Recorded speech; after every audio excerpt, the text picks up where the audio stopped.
Hi everyone, I'm Jason Barrows with jerryjamesstone.com with another tip for you on do's and don'ts on baking. So here we go. Did you know that your oven can actually be 30 degrees different from what your preheated oven tells you it is from what it physically is in the oven? As a baker, that's a big deal, and we're going to show you exactly how you can fix that. Best way you can do that is to buy yourself a separate oven thermometer. Most kitchen stores have them. I would do a little bit of research on best ones, but the best kinds that I've found work best for me are the kinds that have a little hook that you can hook on the grate of your oven in the middle in a nice central location. And that really is key. You do want to take temperature of your oven in a central location, not too close to the element and not too far away, so that you get a good read on what's going on inside of your oven. The reason why your ovens can have temperature swing can be many reasons. It could be age of your oven, if it hasn't been serviced in a while, or if it's a new oven and it's a lot more efficient than an old one.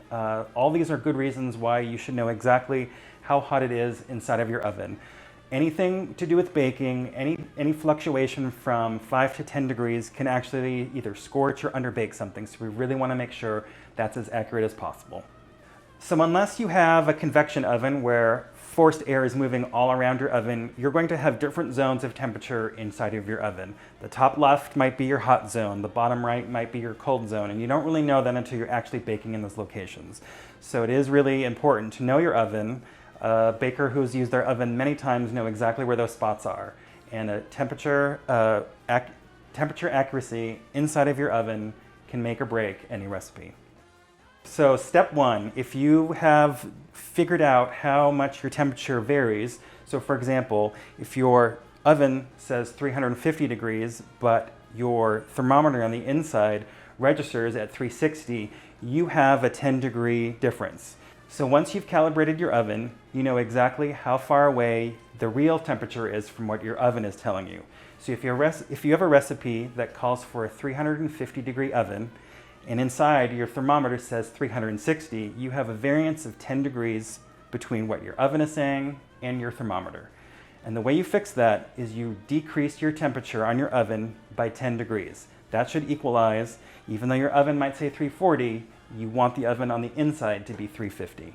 So adjusting your oven can be difficult as every oven is different. I have a digital oven, and so when I need to find a happy medium, I will decrease it by 5 degrees, wait 10-15 minutes, see where we're at. If you have a dial, it might just take some trial and error, but once you find out those temperatures, you'll be really happy that you did. So now you know why it's important to calibrate your oven, and if you like all these tips or you would like some other tips, drop us a line below and we'll be happy to answer them for you. Thanks again and have a good day.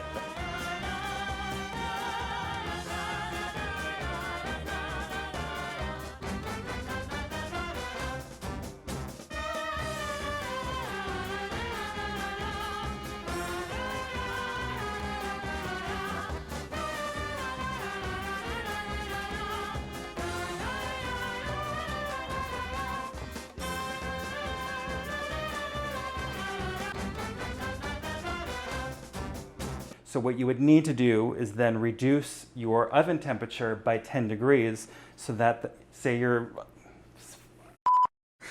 too many numbers and it's all jumbled around and that's not how I wanted to do it. Okay, all right, let me do this again.